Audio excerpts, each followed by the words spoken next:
येत्या रविवारी जर आपण पाहिलं तर महाशिवरात्री आहे आणि या महाशिवरात्रीच्या निमित्तानं लाखो भाविक मध्य प्रदेश आणि महाराष्ट्राच्या सीमेवर असलेल्या श्री क्षेत्र सालबर्डी येथे शंकरजीच्या दर्शनासाठी जात असतात आणि त्याच पार्श्वभूमीवर दरवर्षी एस टी महामंडळाच्या वतीनं जादा एस टी बसचं जे आहे ते नियोजन केलं जातं। यावर्षी जर आपण पाहिलं तर जवळपास 100 ज्या आहेत त्या जादा बस ज्या आहेत त्या सालबर्डीला जाणार आहेत प्रवाशांना भाविकांना घेऊन। यामध्ये अमरावती असेल, वरुड, मोर्शी आणि या 3 महत्त्वाच्या बसस्थानकामधून ज्या आहेत त्या बस जाणार आहेत। आजपासून त्याची सुरुवात झालेली आहे।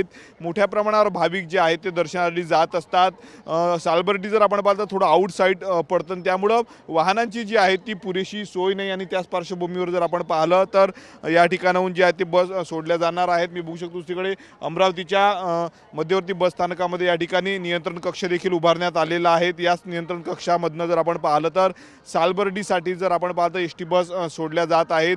आज पहिल्या दिवशी जर आपण पाहिलं तर 2 एस टी बस ज्या आहेत त्या सालबर्डीसाठी सोडण्यात आलेल्या आहेत। त्यानंतर उद्या जी आहे ती जादा बसची संख्या वाढवली जाणार आहे। त्याच्या माध्यमातून मोठं उत्पन्न ही एस टी महामंडळाला दरवर्षी मिळत असते आणि त्याच पार्श्वभूमीवर जर आपण पाहिलं तर एस टी महामंडळाच्या वतीनं 100 जादा बसचं जे आहे ते नियोजन सालबर्डीसाठी करण्यात आलेलं आहे। स्वप्नील उमाप, TV9 मराठी, अमरावती।